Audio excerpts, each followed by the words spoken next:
The shrimp fork was still cold in my hand when I felt it, that eerie stillness you get right before a tornado peels the siding off your world. The ballroom was all marble echoes and veal medallions, the kind of place where egos wear cufflinks and the Chardonnay flows like denial. I sat at table 7, right next to Mr. Kessler, CEO of Grenthorne Systems, a man whose handshake once decided a $90 million logistics deal. My dress was black, practical, with a neckline high enough to signal I'm not here to impress. I'm here to ensure your warehouse doesn't collapse. And yet somehow, I already knew this would be my last gala. See, I wasn't anyone special by title, just operations liaison, which sounds about as exciting as a tax seminar, but I was the name buried on page 42 of a 300-page defense contract listed under essential continuity personnel. Corporate called it a key man clause. I called it my invisible ink, only noticeable when someone gets stupid enough to shine a flashlight on it. I was that flashlight. And before I go on, let me pause the orchestra and whisper something that actually does matter. 97% of you listening to stories like this haven't hit subscribe. And hey, I get it. We're all ghosts floating through content, scrolling between breakdowns. But if you do hit that button, it keeps the lights on for the crew making these stories sing, and reminds us someone out there still notices the invisible ink. Now, back to the linen napkin chaos. I'd been with Wallace and Bray for 12 years, long enough to know who refills the water pitchers and who lies on their quarterly reports. I got there back when the printer room had a fax machine and people still made eye contact. My job wasn't glamorous, but it mattered. Every Tuesday I had standing calls with Grenthorne's procurement leads. Every Friday I reviewed shipment redundancies like a surgeon spotting tumors. Every month, I recalibrated performance benchmarks that saved millions and patted Jared's predecessor's bonus like a Tempur-Pedic. But no one remembered that, especially not Jared. Jared was new. Jared wore loafers without socks. Jared called women over 40 tribal knowledge assets, which is Silicon Valley code for we'd fire you if HR had the stomach for the fallout. He took one look at me and saw a salary line he could delete. He didn't ask who wrote the service level stipulations. He didn't ask who brokered the original agreement with Grenthorne after their last contractor misrouted 200 tank batteries to Fresno. He just saw someone who used bullet points instead of emojis and figured I was past my software update. Last few months had been a slow bleed. Cheryl from finance gone, Ramon from systems restructured. My Slack permissions began vanishing one tool at a time. HR stopped responding to emails. The Friday donut order mysteriously shrank by 2 boxes. It was a quiet campaign of disappearance, the kind of gaslighting you don't notice until your badge stops beeping and nobody bothers to ask why. So I printed the contract, not the summary, the whole damn thing. I highlighted clause 17.4 in yellow and slipped it into my tote bag with the grace of a woman who knew exactly where the landmines were buried and just needed someone dumb enough to dance. And then there was tonight. The gala, the pageantry, the fiddling while Rome's HR department burned. Kessler leaned toward me over his third glass of wine, asking about our regional onboarding flows. I answered like I always did, clear, competent, and just a hair above robotic. He didn't need fireworks, he needed dependability, and I'd spent over a decade being the human duct tape between his systems and our C-suite's fantasies. Meanwhile, across the room, Jared laughed a little too loud with a circle of partners I'd onboarded myself back in 2016. He never looked over, didn't nod, didn't acknowledge I existed, which, honestly, fit the pattern. Ghosts don't get to haunt the living until someone realizes they're dead. I looked down at my plate. Veal, cold, a sprig of something green meant to distract you from how underseasoned the meat was. I thought about Cheryl, about Ramon, about all the people who left with boxes of family photos and zero severance. And I felt it, not sadness, not anger, just this slow, tectonic shifting under my ribs, like something deep inside had decided to stop being still. It started with Cheryl. One Monday, she just wasn't there. No goodbye email, no farewell sheet cake. Just her desk, emptied except for a single post-it note on the monitor that said, in her careful script, they asked for silence. So here it is. That was the same week Ramon's calendar stopped populating.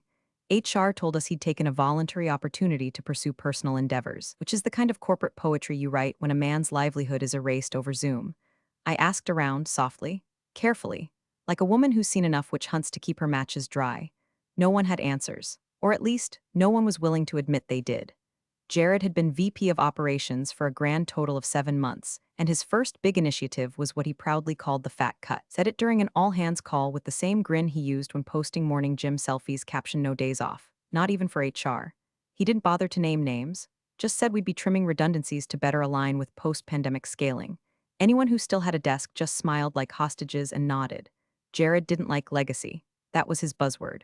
Legacy systems, legacy protocols, legacy employees. He said it like it was a virus. But you know what Jared did like? LinkedIn engagement. Slack status messages that read "crushing it," and giving surprise one-on-ones that felt more like pre-funeral consultations. My own first red flag was subtler. I went to check the weekly SLA reports I've reviewed every Friday since Obama was still in office, and they were gone. Not moved, not archived, just gone. Access denied. I filed a support ticket with IT and got a templated reply that sounded like it had been written by ChatGPT's evil twin. Access to these directories is now managed under a revised security protocol. Please consult your department lead for approval. Thing is, I was the department lead, or I used to be. That's when I opened the Grenthorne folder on my personal drive, not the one on the cloud, the one I'd kept quietly updated on my home desktop, synced to a backup I didn't advertise, and I scrolled until I found the big one. The contract, the beast. It was dated March 2011, signatures from 2 VPs ago, a document written in legalese thick enough to drown in. I poured coffee. I pulled out a yellow highlighter, and I flipped to page 42. Clause 17.4 Continuity of Service Provision. The following individual S are designated as essential personnel. Removal from this project, whether through resignation or termination, shall constitute a breach of agreement unless pre-approved by both parties or replaced through mutual written consent. And there it was. My name, first, in ink. I stared at it like it was an obituary for someone I hadn't realized had died. The clause was there because of a scare we had back in 2010, when the old PM ghosted mid-project and left Grenthorne weeks from a shipping catastrophe. After that, they insisted, anyone critical to the flow had to be contractually cemented. Legal had added my name because, as they said, you're the one who actually holds this house together. I printed the page, just the one, highlighted the clause, folded it once neatly, and slipped it into the canvas tote I carried to every meeting Jared never invited me to. A few days later, I noticed my internal dashboard logins took longer to process. My seat at the monthly metrics review was removed from the invite list. My manager, if you could still call him that, responded to my calendar pings with that peculiar brand of HR-flavored gaslighting. We're experimenting with a leaner format this quarter, Ellen. Appreciate your flexibility. I wasn't being paranoid. I was being erased. The only problem was, no one told me what day they'd scheduled my execution. So I waited, quietly, like a blade tucked behind glass. And Jared? Jared was already sharpening his scissors, whistling while he cut. They say black tie events are where partnerships are sealed, but all I could feel was the slow untethering of mine. The fabric of the gown itched like guilt. My heels pinched like deadlines.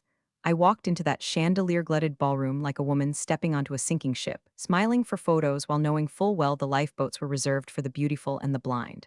The place reeked of money and fear, old executives with young dates, the clink of $300 stemware, and the soft murmur of people laughing too loudly at nothing. I'd been to this gala 9 times. I'd helped design the seating chart 5 of those. But this time, I wasn't on any planning committee.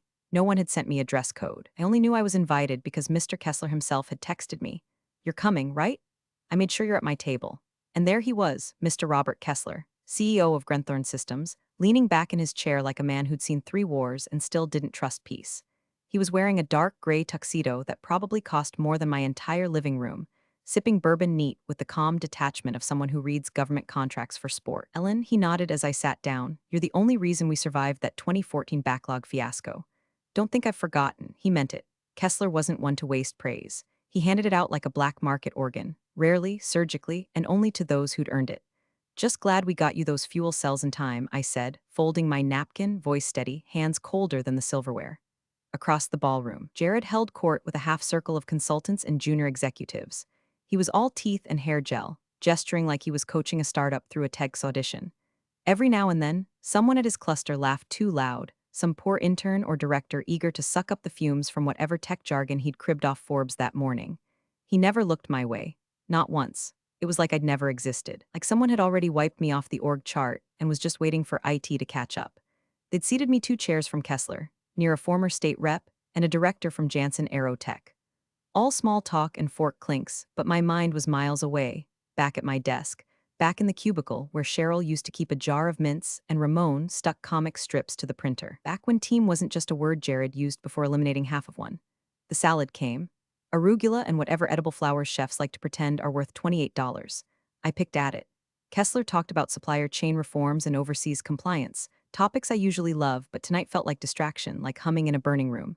Your VP's here, Kessler said offhandedly, eyes drifting toward Jared. Yep, I replied, dry as drywall. He's very enthusiastic.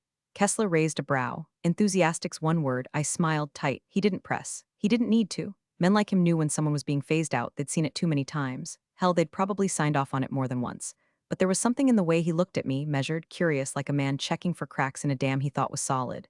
The night dragged in polite, sparkling misery. I answered questions. I passed rolls. I made eye contact and laughed when required. And all the while, Jared never looked over. Not once. Not a nod, not a glance, not even an accidental gaze that might signal, oh hey, I remember you exist and you're the reason we still have a logistics stream. It was like I'd already been deleted. Like someone had pressed backspace on my legacy and the cursor was now blinking where my name used to be. And the thing is, he could have acknowledged me. He could have waved. Could have said something like, glad you're here, Ellen, or even just a nod across the room. Basic decency, corporate style. But silence is louder when it's deliberate. And I knew in my gut the decision had already been made. I was just the last one to be told. Still, I kept my back straight. I clinked my glass during the toast. I didn't fold, because no one notices invisible ink until it bleeds.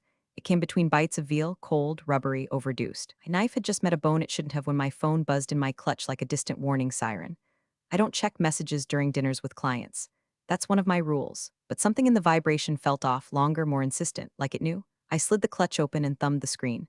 Jared M., 8:44 p.m. Pack up Monday. We're streamlining. Services are no longer required. No greeting, no punctuation, not even my name. Just services, like I was a vending machine past warranty.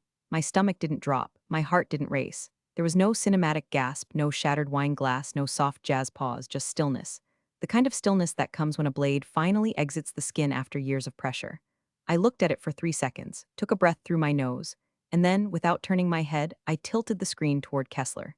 He was in the middle of swirling bourbon in his glass. He paused, read the message, once. Then again, his eyes didn't widen. His lips didn't part. He just set the glass down on the white linen, folded his napkin once, and leaned in like he was about to discuss something as mundane as freight capacity. Do you remember Clause 17.4? He asked, voice low, calm, deadly smooth. I nodded. He pulled out his phone, some matte black model that probably doubled as a satellite transponder in emergencies, and began typing.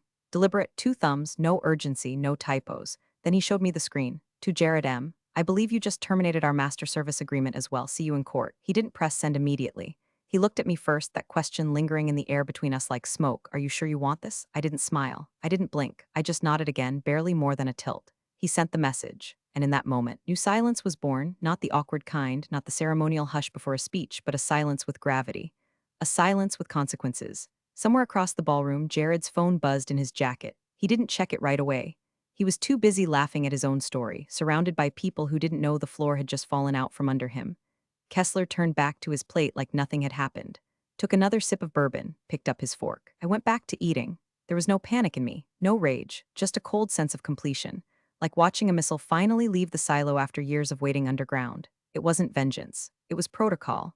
Jared thought he was streamlining. What he actually did was set off a legal landmine crafted by people who understood that continuity wasn't a buzzword, it was a contract. And he just violated it. I didn't need to raise my voice. I didn't need to argue. Jared's arrogance had fired the gun. All I did was make sure it was pointed at the right clause. Around the room, people kept chatting, toasting, cutting into overpriced protein. But I felt the shift like wind changing before a storm. Jared finally looked at his phone. His face didn't crack, not yet, but his brow furrowed. His jaw ticked.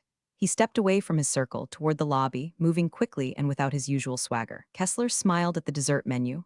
They're doing creme brulee tonight, he said, like we were talking about weather. They always burn it, I replied. He grinned wider. Not the only thing getting torched. The creme brulee was burned, of course it was, but I ate every last bite like I was spooning justice out of a sugar-crusted coffin. Jared never returned to his seat. His chair sat there like a question mark with no answer, napkin still folded, wine untouched. From across the ballroom, I'd seen him read the text. His jaw clenched so tight his buttocks probably creaked. Then he stood up, abrupt and stiff, and disappeared into the shadows of the lobby like a man realizing mid-dance that his shoelaces were tied together.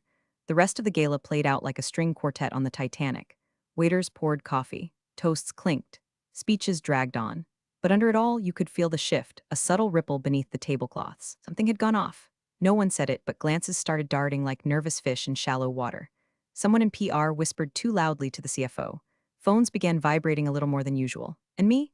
I sat there like a woman at her own wake, composed and full. When the awards were announced, I clapped politely. When they flashed Jared's name on the donor slide, I took a sip of lukewarm coffee and smiled just slightly. Because I knew. Grenthorne's legal team didn't need a calendar invite to start moving. Those people are ex-2D and still treat weekends like combat zones. By Saturday morning, they were already digging, through archived emails, past amendments, call logs, change requests, renewal terms. Sunday evening, someone in our finance department texted me a screenshot of a Slack message that simply read, "Who approved removing the clause holder?" No one replied. Monday came the way a hangover does, loud, cruel, and full of consequences. I showed up to the office at 8:29 a.m. sharp, as always. Hair neat, blazer pressed, contract copy still folded neatly in my tote bag.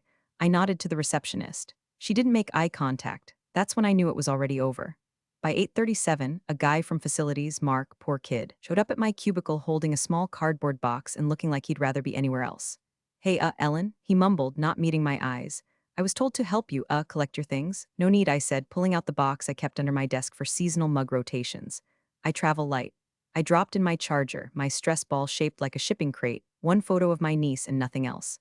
I didn't take the plaque from 2018. Let them keep their hollow trophies. I didn't say goodbye to anyone. Why make ghosts out of the still living? At the security desk, I removed my badge and slid it across the counter. The guard looked confused. "They said someone would walk you out." "No need," I repeated. The front door opened with a hiss. The sun was too bright, the parking lot too quiet, but I didn't linger. I didn't cry. I didn't even curse. I got in my car, shut the door, and waited 5 full seconds. Then my phone buzzed. "Kessler, 9:02 a.m. Sit tight. This gets fun." That was it. No emojis, no signature. Just 6 words with the casual menace of a trigger warning. By lunchtime, whispers were leaking from Grenthorne's vendor relations team. The termination was flagged. Internal compliance raised concerns. An email chain surfaced showing Jared had made unilateral staffing changes without consulting legal, violating the terms of engagement for a Tier 1 contractor. I didn't need to lift a finger. All I had to do was not interrupt the machine while it chewed through him. That afternoon, my inbox was locked. My Slack profile blinked inactive. My name was removed from the weekly meeting roster. But the thing about trying to erase a key name is, sometimes that name is the one that unlocks all the consequences. I wasn't gone. I was detonated. By Tuesday morning, Wallace and Bray's lawyers had already entered the first stage of corporate grief. Denial, with a side of white-knuckled panic. They sent a memo to Grenthorne claiming the clause in question, Clause 17.4, continuity of service provision, was contextual and non-binding under the current scope of vendor relationships. They even had the audacity to suggest the wording was outdated, referencing personnel no longer central to operational workflows. Here's the kicker: my name wasn't just scribbled in the margins. It was etched right there, bolded with a timestamp and initials from 3 executives, including the now-retired general counsel who used to call me the only adult in the damn building. And unlike most of the contracts Jared skimmed between reps at his standing desk treadmill, this one was never amended. Not once. Not in 12 years. Grenthorne's reply was swift. 1 sentence, 14 words. "Your firm has breached contract terms. Formal complaint and demand for damages incoming." By noon, the lawsuit was filed. Not threatened, filed. The number hit like a bomb: $38 million, immediate projected losses, government penalties, and potential delays in 5 military supply chains due to the severed continuity. But it wasn't just the dollar sign that did it. It was the fact that the breach was so stupidly preventable, so embarrassingly reckless, that PR couldn't even spin it. The firm's general counsel reportedly slammed a binder across a conference table and muttered, "You fired the clause holder?" Like he'd just found out someone accidentally donated the company credit line to a fake orphanage. Internal audits began within hours. HR logs were pulled. Email trails were scrubbed. Slack channels went read-only. Everyone was digging for someone, anyone, who could say they signed off on my termination. Didn't find anyone because there wasn't anyone. Jared, in all his sockless glory, had acted unilaterally. No legal review, no leadership sign-off, no due diligence, just vibes. He tried to pull rank, of course. Sent an all-hands email claiming the clause had aged out, that he was fully empowered to make strategic personnel decisions in alignment with post-pandemic restructuring goals. But HR wasn't biting. Legal wasn't biting. And the board. They weren't just not biting, they were sharpening their knives. A week later, an internal email leaked. 4 words in the subject line: "Who approved firing Ellen?" The thread had no replies, not even a single "let me check." Just a chain of executives quietly choking on their own omission. And me? I was on my porch, tea in hand, watching squirrels decimate my bird feeder. I didn't gloat, didn't toast, just let the sun soak into my knees, while Grenthorne's legal team calmly dismantled every excuse Wallace and Bray tossed their way. By Friday, the firm's stock dipped 6 points. By Monday, their biggest West Coast client canceled a contract renewal. Someone in comms had the brilliant idea to call it an unfortunate misalignment of internal protocols, which is legalese for we hit ourselves in the face with a rake. Jared stopped posting on LinkedIn. His last update, excited to lead our next phase of growth, was now a grave marker floating above a battlefield he didn't know he'd started. No one blamed me, because I hadn't pushed the avalanche. I just stepped aside and let it fall. They tried to hide it at first, shoved the whole mess behind a velvet curtain of legalese and press silence, but $38 million doesn't go quietly. and neither do government contracts. By the following Thursday, Wallace and Bray's board was herded into an emergency meeting that bled well past midnight. The kind where no one finishes their Pellegrino, and someone inevitably gets cornered in the hallway sobbing into a branded stress ball. The minutes leaked. Investor reps from at least 3 funds demanded heads, not metaphors, actual personnel terminations. One board member apparently asked, dead serious, "How do you accidentally fire someone named in a federal continuity clause?" Jared, in a last-ditch performance, tried to frame it as a miscommunication between HR and operations. He threw around words like fluid restructuring, climate, and alignment friction, but it didn't land. Not this time. Not with every C-level sitting there staring at a printed contract with my name on it. So they placed him on administrative leave, which is HR's version of slowly rolling you in bubble wrap before tossing you off the roof. His office was emptied overnight. His parking badge deactivated. They didn't even let him send a goodbye Slack. The general counsel, realizing his name had been on too many CC'd threads and too few action items, resigned before sunrise. No announcement. Just vanished. His assistant told someone he'd decided to refocus on family, which I guess is what you say when your inbox has become evidence. Audits began in earnest. Not the polite kind either. The kind where finance combs through meal reimbursements and IT pulls full text logs from every internal channel dating back 5 fiscal years. Half the firm went silent overnight, like rats realizing the lifeboats were reserved. And then came the cherry on the corporate sundae. Grenthorne's PR department issued a single-paragraph statement to the industry trades. It was clinical, bloodless, and brutal. Grenthorne Systems confirms a vendor continuity breach with Wallace and Bray. We are currently pursuing remedies as outlined in our agreement and have transitioned operational oversight accordingly. No spin, no dancing. Just confirmation that we'd screwed the pooch on a multi-year, multi-million-dollar deal. They were now in open pursuit of scalps. That same day, buried in my inbox between a coupon from Michael's and my niece's Girl Scouts fundraiser, came an email from Anonymous at W by internal com subject. No subject, you warned them. They didn't listen, that was it. 7 words, but it hit harder than all the lawsuits combined. I sat there for a long moment, rereading it, thinking about every meeting I'd sat through where I'd flagged risks, filed compliance updates, submitted continuity assessments. All of it either ignored or repackaged and presented by someone with a better jawline and a worse understanding of logistics. Now, in some basement war room, my name was finally being spoken. Not with reverence. Not even with respect, but with regret. It wasn't satisfying, not exactly. It was something quieter, deeper, like watching termites finally collapse the porch you told them about 5 years ago. And I didn't need a headline. I didn't need credit. All I needed was the sound of their panic echoing down the halls I used to keep standing. The invitation came by courier, not email. An embossed envelope tucked inside a navy folder bearing Grenthorne's logo in raised silver. Just my name. No miss, no preamble. Inside, a handwritten note on thick card stock. Lunch. I treat just us. RK, there was no RSVP button, no location link, just a time, a date, and the name of a small bistro I hadn't been to since it catered for one of our earliest logistics summits. Back then, Kessler was just a regional director with a map tattooed to his brain and an allergy to incompetence. Now, he was CEO of the whole damn machine, and still remembered the waitress who got his order wrong once in 2013. I showed up 2 minutes early. He was already there, no tie, no bodyguard, just a clean linen shirt and a glass of iced tea sweating beside a spiral notebook. No laptop, no lawyer, no PR rep perched behind the ficus. It wasn't business theater, it was real. Ellen, he said, standing, shaking my hand like we were sealing a pact instead of greeting for lunch. You look unbothered. I'm getting good at it, I said, taking my seat. Didn't talk about Wallace and Bray right away? Or the lawsuit, or Jared? He asked about my niece, my garden, whether I still made those sweet potato biscuits I used to bring to supplier meetings. I asked him if his warehouse team ever figured out the pallet tracking software I warned them would fail during leap years. He laughed, he remembered. Eventually, he leaned forward. No menu, no signal to the waiter. I'm offering you a position, he said. Director of Continuity, it's yours to define. You set the hours, the scope, the title structure. I don't want optics, I want stability. I waited a beat before answering. What happened to your current Director of Continuity? I asked, sipping water. He smirked. We were hoping to invent the role with you. The folder slid across the table. 6 pages, no fluff, no NDAs that doubled as burial shrouds. Just clean lines, clear numbers, and a salary that made me blink twice because it wasn't just generous, it was respectful. He watched me scan it, then said, you can take it home. I shook my head, reached into my own bag and pulled out something heavier than it looked, the old Grenthorne contract, still folded, still highlighted on page 42. I laid it flat between us and tapped the clause. Keep this, I said, just in case your next VP can read. He didn't laugh, he just nodded solemn, like I'd handed him a family heirloom. I flipped back to the offer sheet. Everything looked right except one detail. I grabbed the pen from the check presenter. 2 things, I said, crossing out a line. First, I don't want the word legacy anywhere in my title. I'm not a ghost and I'm not some artifact you dust off when systems fail. Kessler nodded. Done. And second, I pick my own successor. When the time comes, he blinked, then grinned. I didn't expect you to be thinking that far ahead. I always do. We didn't toast. There was no dramatic signature moment, no waiter interrupting with cake and fanfare. Just a deal made in daylight between two people who knew what silence cost.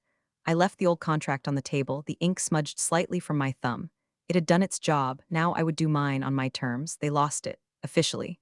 The news dropped on a Wednesday morning, tucked inside the third paragraph of a Wall Street Journal write-up about vendor mismanagement and the rising cost of corporate oversight. Wallace and Bray's name was bolded, the way shame usually is when someone forgets that contracts aren't just paper, they're promises. Grenthorne Systems had terminated all engagements with immediate effect. No negotiation, no grace period, just one sentence from their legal department. This vendor failed to honor continuity obligations and has been deemed non-compliant. Wallace and Bray's stock fell 11% before lunch. By close of day, analysts estimated $250 million in long-term losses, once you factored in the ripple effect. 2 government audits, 1 canceled aerospace bid, and 3 clients quietly initiating review of partnership terms. Inside the firm, chaos grew roots. The CFO tried to spin it in an internal email as a mutual disengagement, but no one bought it. You can't mutually disengage when you're the one holding the smoking gun with your name etched into the grip. Jared's LinkedIn, once a smug stream of thought leadership drivel and gym selfies, went dark. His profile photo disappeared. His banner, once a filtered cityscape captioned Building Operational Excellence, was replaced with a blank gray box. Rumors flew. Some said he took a strategic sabbatical, others that he was consulting independently. But insiders knew he was last seen boxing up his standing desk accessories, while HR waited like bouncers outside a nightclub for deadbeat interns. Whispers reached me through back channels. One VP allegedly muttered during a board meeting, "Next time someone says key man clause, I'm tattooing it to my forearm." But by then, I wasn't there. I wasn't on their call logs or in their Slack threads. I wasn't being CC'd or quietly looped in. I was gone, and that was the point. I spent the next month working part-time from my back porch, if you can call occasional strategy calls and invoice approvals working. My new Grenthorne contract didn't include punch cards or performance reviews, just a clear directive: keep us standing. The rest of the time, I read books I never finished, tended my late summer tomatoes, drank coffee that hadn't been reheated 3 times between meetings. No alarms, no team-building workshops, no Jareds. One afternoon, while the sun warmed the balcony and the neighborhood kids made noise like hope down the street, a brown parcel arrived. No return address, no note. Inside, a frame, black walnut, glossy glass, and behind it the original Wallace and Bray Grenthorne contract. Page 42 facing out, clause 17.4, highlighted in faded yellow. My name, Ellen D. Renner, still legible, still standing. I set it beside me, poured a second glass of Pinot, and leaned back in my chair. The breeze was soft. The silence clean, and I thought not of revenge, not of fury, not even of triumph. Just this: they should have asked who the key man was before pulling the trigger. You're the real MVPs of the office jungle. Thanks for watching. Smash that subscribe button, or the coffee pot might just forget your next brew.